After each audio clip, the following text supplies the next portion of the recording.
that this House expresses its appreciation to South Australian recipients of King's Birthday Honours for their services to our communities, state and nation. The honours system, with the honours awarded at King's Birthday and at Australia Day, I think is a significant opportunity for all of us to reflect on those good works that are being done in our communities across our state and our nation by individuals who do not necessarily seek recognition for the honours, but by their recognition we can all be inspired to do better.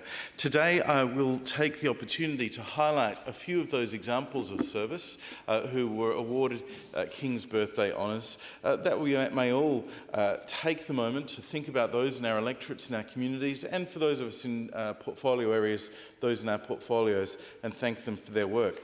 The first and notable one was in the Officer of the Order of Australia. The AO Division was awarded to the late Sir James Gilbert Hardy. And it was interesting to me that I was in attendance at his state funeral, where his extraordinary service to our nation was recorded. But just reflecting again, this was a person who was the skipper of Gretel II in 1970, the America's Cup Challenge, the skipper of Southern Cross in 1974, the skipper of Australia 1 in 1980. And at his funeral, John Bertram noted that without his important role as a senior advisor and relief skipper in Australia too, that famous day, which was so important in Australia's sporting, and I think even more than that, our cultural history, would not have been able to take place. Somebody whose work in business was recognised significantly through Hardy Wines and also more broadly throughout the wine sector, but who constantly looked for an opportunity to give back to the community. In South Australia, we particularly recognise and remember his service through the One in All Foundation, the Landcare Australia, the Australian National Maritime Museum, the Royal Blind Society. All of these roles were significant and justify the honour, and it's only a shame that it wasn't able to be awarded during his lifetime. I indicate I'm not proposing to go through and give a summary of all of the awardees who were recognised, but I just want to touch on some with whom I either had a personal connection or indeed there are special portfolio reasons for me. I'm sure other members will make contributions. Dr. Colin Croft Twelvetree OAM was promoted, I suppose is the word, to AM, a member of the Order of Australia this year for his service to orthodontics and to education, and particularly appreciate the role he has played over more than 3 decades at Adelaide University in that very important work. Recognised also in the member of the Order of Australia division, Mr. Alexander James Ward, now AM.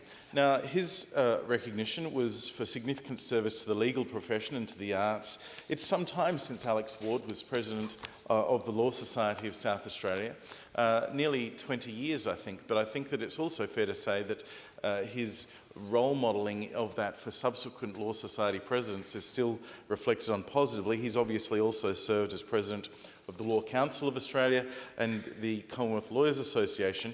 I was really interested. I thought that his service to the legal profession was worthy of the honour to which he's been identified, but also they included to the arts. Now, I was reflecting on this. I knew he served in the Australian Defence Force, and I am aware of him being a significant patron of the arts. It was good to learn of his work in the Fringe Festival, indeed through comedy in particular. I think many South Australians would be familiar with Alex's work as a commentator on morning radio and 5AA and ABC over the years. And I think too he has turned legal commentary in morning radio into an art form of its own, and commend him for that. I was really pleased to see his recognition for his significant role he plays in the South Australian community recognised in this way. Sir, we have recently commemorated National Police Remembrance Day, and while there are a range of different public service related awards that are particular to their fields of endeavour, and I recognise all of those recipients, given that it's just been Police Remembrance Day, I highlight the 3 awardees of the Australian Police Medal from within SAPOL, and can commend Chief Superintendent Scott Allison, Senior Sergeant Heidi Baldwin and Senior Sergeant First Class Richard Errington for their significant service. In the range of different and varied ways that we recognise people as with Medals of the Order of Australia, the OAM, highlight a couple of examples of that service. Mal and Val Hansen I've known for an extended period of time through the Campbelltown Rotary Club, which is a significant community organisation providing service and support and enriching the community in the areas served by myself and the member for Hartley in particular in the broader northeast.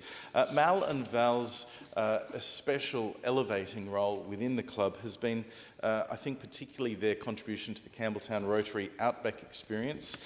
10 trips around regional and rural and remote Australia with convoys of cars doing works in different areas, raising significant funds for charity in the Royal Flying Doctors Service, hundreds of thousands of dollars over the last 2 decades, and it was great to see them recognised. I was pleased to see Sally Neville recognised with the OAM for her service to the hospitality industry and to business, particularly lengthy service in food, wine, tourism and hospitality, restaurant and catering Australia, and more broadly to the community now through AmCham. Highlight the work of Alan Kimber-Field. Obviously, in my role as Shadow Education Minister, former Education Minister, I'm always pleased when people's service to education is recognised. Alan's recognition was to music, the Country Choral Association, the South Coast Choral and Arts Society for many years, of which he's a life member of both organisations, but also as a former principal of Victor Harbour High School, Murray Bridge High School, Glengarry and indeed also Alice Springs between 1968 and 1990 is no small service, as well as being a secondary school teacher for 12 years prior to that. I think when you're in that order of 30 years plus in the education department, serving particularly regional and rural students, and many of those years as a principal where you carry the weight of the school, not just during school hours, but around the clock, that's worthy of significant recognition. And I'm pleased to see, potentially many years after he could have been awarded that, him getting that recognition. In the arts portfolio, I'm also cognizant of the work of Rosemary Liston-Johnson, awarded an OAM, particularly for a range of services to arts, but particularly Adelaide Festival Centre Trust, the State Theatre Company, Guildhouse, Brink Productions and others. I thank Dr. Pauline Margaret Morgan, OAM, for her service to the Catholic Church and more broadly to education in South Australia. The Sisters of St Joseph of the Sacred Heart are currently benefiting from her efforts. She's been around Australia at different times, but in the South Australian Education Network, her roles as a teacher and counsellor at Mary MacKillop College in Kensington and as principal of Caritas College Port Augusta struck out to me. And 2 other recipients I'll highlight that are a bit closer to home for me geographically. I want to commend Reginald Ernest Palmer, who lives very close to my electorate office actually. His recognition for service to primary and secondary education includes being a teacher in the South Australian Department for Education for 40 years, from 1951 to 1991, and since then working as a private tutor and also principal of Adelaide Hills and Murraylands Education Centres. And finally, Mr. Maxwell Arthur Slee. Maxwell Slee has made services to community history.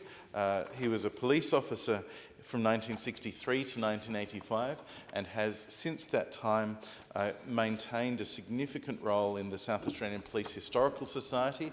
His work researching there, his work learning about information that's been able to be passed on to members of the society over many years, his publications across a range of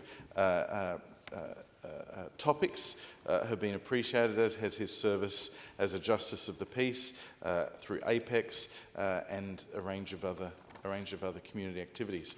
To those recipients and to all others in our community, I offer my commendation, and I'm sure that all members of the House will join in that commendation to our King's Birthday Honours recipients this year.